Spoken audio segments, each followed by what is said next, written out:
I'll argue that trailers and marketing are the most important aspects of storytelling for a film. Yes, I know the story in the film is important, but you're not seeing that film unless the story behind it is sellable. And despite how much they reveal or ruin, they are the reason a film gets recognized, blows up, and create an impression that sometimes outlive the film itself. Are you ready, Mr. Lockhart? Materials should always. In this video, we're going to be talking about the other category of storytelling, the art of marketing, the importance of packaging, and why I decided to make a whole movie like a movie trailer. It's taken some work, but I finally have them. The worst of the worst. You remember the Comic-Con trailer for Suicide Squad way back in like 2016? How it seemed impossible to fuck this up based on the cast, visual aesthetic, and even the director. Are you the devil?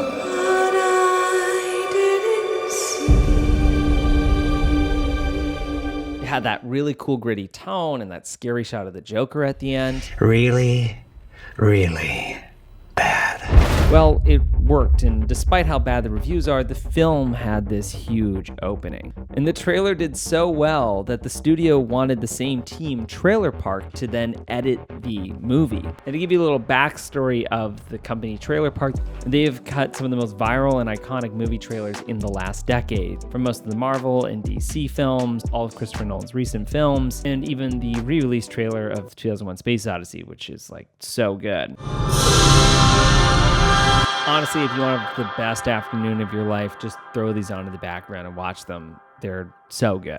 They seem to have mastered short-form storytelling by being able to condense a film's important parts, remix popular songs from the 80s and 90s, and even make films that I don't care about seem like the most awesome movie ever. These guys are the unsung heroes for why most movies succeed, but they're also the reason why movies like Suicide Squad failed.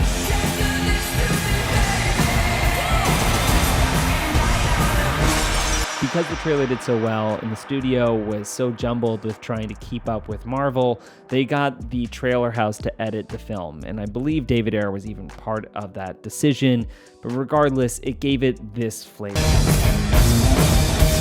Despite how good a movie is, I've always had a sweet spot for movie trailers. And so does Hollywood. They'll justify spending $1 bazillion on these 3-minute spoil-filled supercuts. This edit will cost anywhere between $10,000 to $100,000 to make. Then licensing that cool song everyone knows could go up to $300,000. Just put me in a wheelchair, get me on a plane. Hurry. And then paying for slots on television, theatrical, and social media goes up into the millions of dollars. Needless to say, there's a lot of money in these. And you might think, well, these are pretty easy to do. Why would it cost so much money? A lot banks on them, and they're very hard to do. There's one thing you should know about me. I specialize in a very specific type of security. Subconscious security. Grabbing cool shots is probably the easiest part of it, and you could piece those together and make a teaser, and teasers are like the most fun you'll have as a filmmaker. But if you want to actually edit a trailer, there's a lot of steps you have to do. You have to choose cool shots that have dialogue that explain the plot a little bit, but not too much, and it has to be the exact piece of dialogue you need to fit about a 10-second window of that trailer. You have to comb through scenes, in some cases the entire film, in order just to find a small shot or sliver that works to fit the whole narrative of this 2.5-minute story you're telling. And you also have to play the dance of give exposition without ruining the entire film, which for some reason every trailer seems to do that. Ready to roll!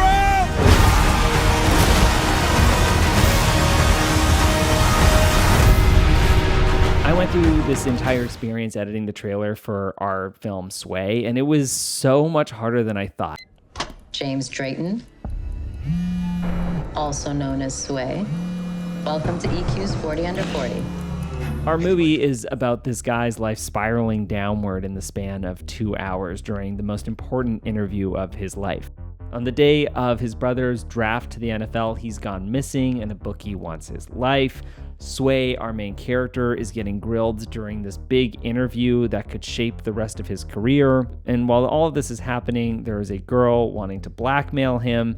There's a guy calling for his brother's life. And on top of that, they're doing like a big party celebration thing at the end of the film that wraps everything together. Regardless, there's so many layers to this. And it's like, what one do you choose? And so instead of choosing the 5 bazillion other areas of the movie and swaying the entire trailer left, right, and center, I just decided to go with the story of his brother going missing. Imagine the nightmare I have planned for you if you don't roll over on your back and pay up.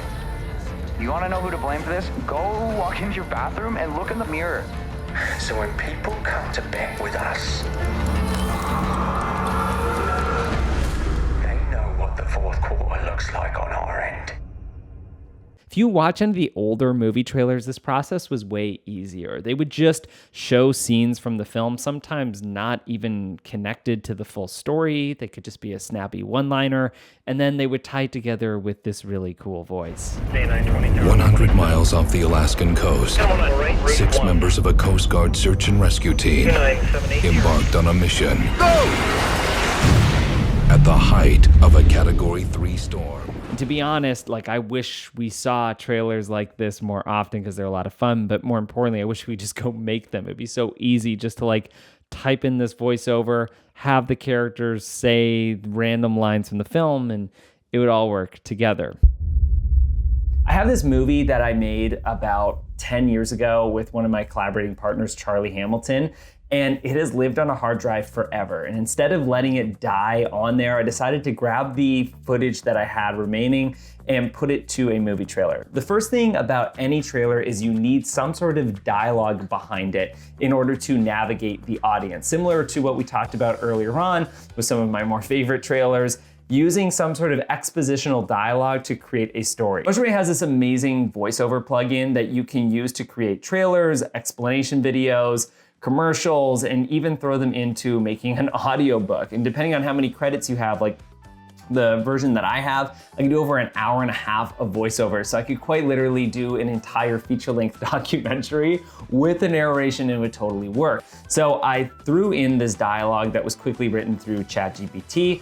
If I was doing this proper, I would have gotten an actual writer to do. There's so many different voice profiles that as an independent filmmaker, I've always had trouble trying to cast people for smaller parts. And I can't afford to hire someone for something that's just for a YouTube video. What you can do is select the voice profile you want, plug in the text that you want it to read, and then generate it through their AI generation, and I swear it is magic. And while it's cooking this up, I'm actually gonna go over to their music and find some trailer music that'll fit what I'm trying to create here.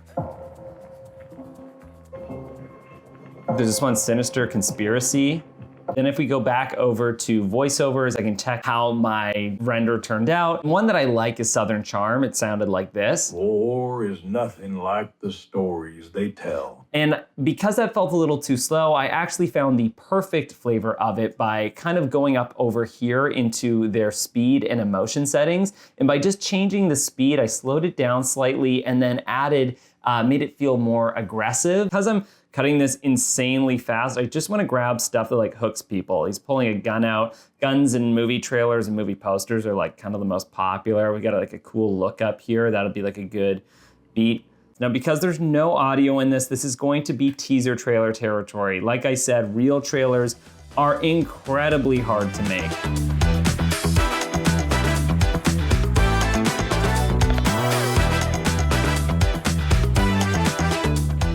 So I just finished cutting together this 1-minute teaser, and I did it in 20 minutes. This shows you how quickly you can get projects off the ground.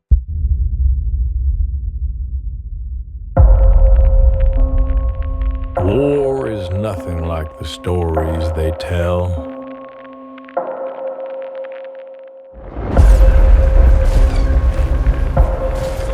There's no glory in the mud, the sweat, or the blood we spill. Only survival. Each day, it's the same fight against exhaustion, hunger, and fear.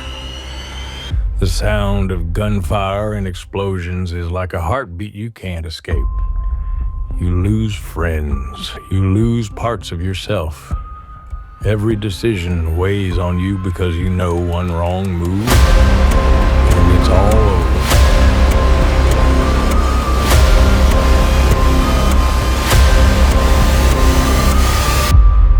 Heavier than any gear, the memories will never shake.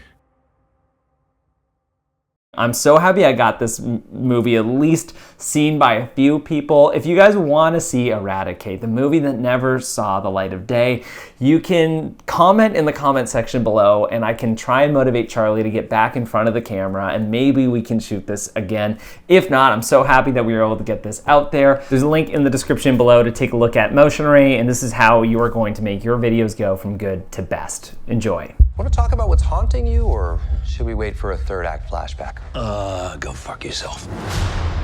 But outside of movie trailers, films have evolved over the years, spreading the weight of sort of eyeball sucking, spreading the pressure of getting eyeballs, not just from one platform, but now multiple, using something like social media as the tool. And I want to talk about the insane marketing strategy for Deadpool and Wolverine. Now, this movie was really good, but I think the reason why it succeeded so well was their like freaking dialed in marketing strategy that they did. Ryan Reynolds, Hugh Jackman, and Sean Levy became the faces of the film, making Instagram their billboard, posting their press tours, trailers, and BTS photos. Even after the film was released for like a month, Ryan Reynolds and Sean Levy would post about the cast and crew. All the Easter eggs that they were hiding leading up to the film's release, they were slowly trickling through and doing it in a way of being grateful for their collaborators. And as an audience member, I loved this. I loved seeing all of these different people, almost feeling like I was a part of the making of the movie. And this created a parasocial relationship with a Marvel movie. And while I loved Deadpool and Wolverine, the film was so much better because every scene had this layer of the creator woven in. You could see the chemistry of Hugh and Ryan, the effort of the team, and the sacrifices they took just to get this movie greenlit. And this is a nice contrast because the behind the scenes of most Marvel films are just a jumble of blue screen, green screen, BTS shots with some explosions, and maybe interviews with the cast and crew. The soul of the film usually gets kind of lost in this money printing machine. But for some reason, this third film in an oversaturated franchise stood out even more than the story or the cameos. We all know that there's a ton of effort put into even the worst films. Under the big corporation, real people spilled their souls into each department, from building the sets to being extras. Someone traveled thousands of miles just to have their scene cut at the end, and someone else spent months ironing out the details of a costume. And focusing on this level of care behind a film markets a film more than just a technical achievement. It's an achievement of human collaboration. And I think we need to do this more. In an era of AI or feeling like things are becoming over-processed, really leaning into the human creation, I think is the best type of marketing we can do on a project. What they did was think of an audience first, not as a consumer, but as a fan, as people on the other side of a screen sitting in a theater or on their couch. And this was the process of reverse engineering a movie from finish to start. And YouTube's taught me a lot about this process, reverse engineering a film or project, starting with the thumbnail and then coming up with the concept. Because if no one watches your movie, was it worth making it in the first place? I mean, some movies are okay to go out and make, but like I want my stuff seen. I want people to go watch it. So marketing is really important. Even the movies I write need to have a tight log line. Like if I can't explain my movie in one sentence, I'm not gonna go make it. Figuring out the marketing or reverse engineering a film, it's not actually to make more money. It's to think of the consumer before you go make it, rather than just being like, I want to go do this thing. You're thinking, well, do people actually want to see this? And if they see it, how will it be seen? And maybe the marketing of a film is less about how cool it is and more about the human connection, how we feel when we see it, or more importantly, how we feel afterwards. And all of this squishes together into our new short film, Rogue Wave, a movie that I wanted to tell like a movie trailer, cutting it in a way that was fast and flashy, but also kept you emotionally connected the same way a feature film does. The pace of a trailer, but the soul of a feature film. Thank you guys so much for watching, listening, hopefully learning something. I love you so much. And if you haven't already, subscribing would do a whole world of it. I don't think I'd actually do anything. Don't subscribe.